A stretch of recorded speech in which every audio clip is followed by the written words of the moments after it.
Breaking news: Gaza's only power plant shuts down amidst looming Israeli ground invasion. In a dire turn of events, Gaza's sole power plant ceased operations today as fuel supplies ran critically low. The Palestinian enclave has been enduring relentless Israeli bombardment and a debilitating siege. The Gaza Electricity Authority's head, Jalal Ismail, confirmed the plant's shutdown, emphasizing the looming energy crisis.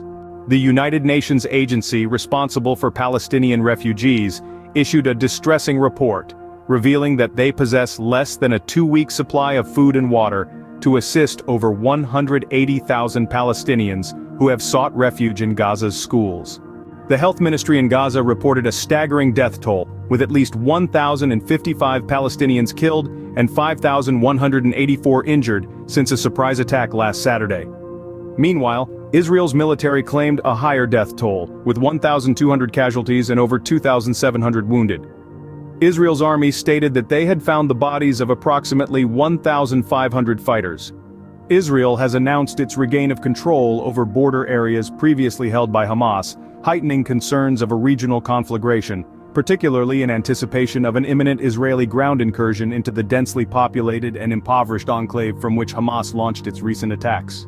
International non-governmental organizations, NGOs, have issued a stark warning about the deteriorating health and humanitarian crisis in Gaza.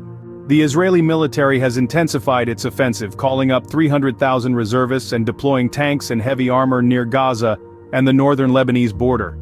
Exchanges of fire persist in these areas. Israeli airstrikes continue to target key locations, including Gaza's Rafah border crossing with Egypt, causing significant destruction. In Jerusalem, the city's deserted streets have become targets of Hamas rocket fire, adding to the climate of fear and insecurity among the local population. In the midst of these dire circumstances, Gaza City's streets are now marked by rubble and glass shards, symbolizing the devastation wrought upon the region. The United Nations reports that over 260,000 people have been forced to leave their homes, representing the highest number of displaced individuals since the 2014 hostilities. Meeting basic needs in Gaza has become increasingly challenging as the blockade imposed by Israel intensifies, causing severe shortages of food, water, fuel, and electricity. The European Union has called for Israel to open humanitarian corridors for those seeking to flee the violence, emphasizing the urgent need for humanitarian aid in the area. The situation in Gaza continues to deteriorate, with no immediate resolution in sight. International leaders and organizations are calling for a cessation of hostilities and a return to diplomacy to prevent further loss of life and humanitarian suffering in the region.